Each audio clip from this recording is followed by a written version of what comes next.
दोस्तों, विटामिन्स एक ऐसा कार्बनिक यौगिक है जो कि चाहे कम मात्रा में ही सही, लेकिन हमारे शरीर के जरूरी कामकाज के लिए बहुत ही अहम है।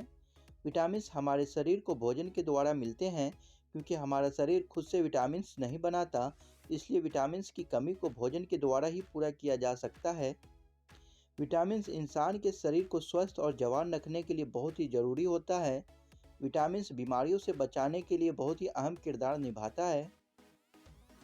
आज आप इस वीडियो में जानेंगे बच्चे की परवरिश और स्वस्थ रखने के लिए कौन सा विटामिन जरूरी है, और साथ ही जानेंगे कम उम्र के लड़के और लड़कियों के लिए विटामिन्स का रोल, जवान लोगों के लिए विटामिन्स का रोल, जैसे दिल की बीमारी के लिए और उम्र बढ़ने के कारण होने वाली याददाश्त की कमी, गर्भधारण के समय माँ को दिए जाने वाले जरूरी विटामिन्स।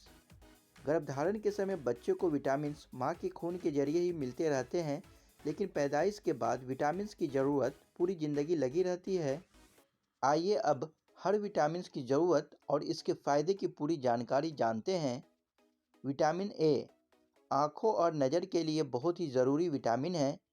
इस विटामिन की कमी से कम और हल्की रोशनी में कुछ भी दिखाई नहीं देता, जिसे रतौंधी और नाइट ब्लाइंडनेस भी कहा जाता है। इसका विटामिन ए की मदद से इलाज करना मुमकिन है। विटामिन ए की कमी को पूरा करने के लिए आप घी, मक्खन, अंडा, गाजर, मछली, जानवरों की चर्बी और आप दूध से बनी हुई चीज़ों से भी इसे हासिल कर सकते हैं। विटामिन बी ये शरीर के लिए बहुत ही ज़रूरी विटामिन होता है। इसकी ज़रूरत हमारे शरीर को रोज़ाना पड़ती है। विटामिन बी की बहुत सारी किस्में हैं, जिन्हें B1, B2, B3, B4, B5, B6 और B12 के नामों से जाना जाता है। ये विटामिन्स इंसान के पाचन से लेकर दिमागी सेहत के लिए बहुत ज़रूरी होता है। इसकी कमी से शरीर धीरे धीरे कमज़ोर और लागर पड़ जाता है। विटामिन बी की कमी से हार्ट और नर्व कमज़ोर हो जाता है, त्वचा पर खुजली होने लगता है और शरीर में खून की कमी, थकान होने लगती है। विटामिन बी की कमी से बेरी नामक बीमारी हो जाती है। विटामिन सी को आप आंवला, नींबू, दूध, ड्राई फ्रूट, अंडा, दाल, टमाटर और पत्तों वाली सब्जियों से हासिल कर सकते हैं। विटामिन सी बच्चे और बड़े दोनों के लिए बहुत ज़रूरी होता है। विटामिन सी की कमी से स्कर्वी नाम की बीमारी हो जाता है, जिसमें मसूड़े में सूजन, दांतों का कमज़ोर होना वगैरह शामिल होता है। विटामिन डी की कमी वैसे लोगों को अधिक होती है जो सूरज की रोशनी में कम रहते हैं।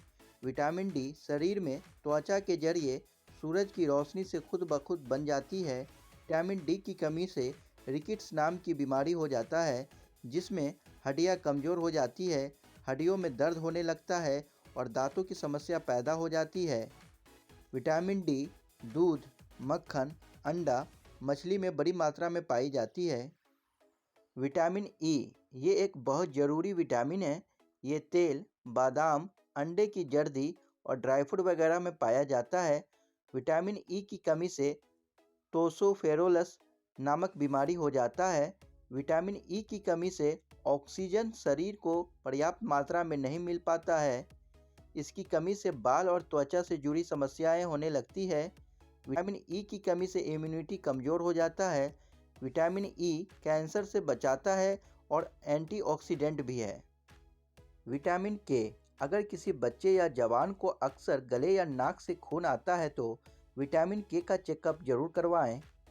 विटामिन के की कमी से खून देर से जमता है, जिससे कि शरीर पर लगी चोट को सही होने में काफ़ी समय लग जाता है।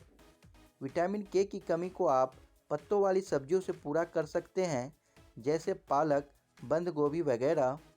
किसी भी विटामिन वाली दवाओं का इस्तेमाल बिना किसी भी डॉक्टर के सलाह मशवरा से करने से बचें, क्योंकि यह आपकी सेहत के लिए भी खतरनाक साबित हो सकता है।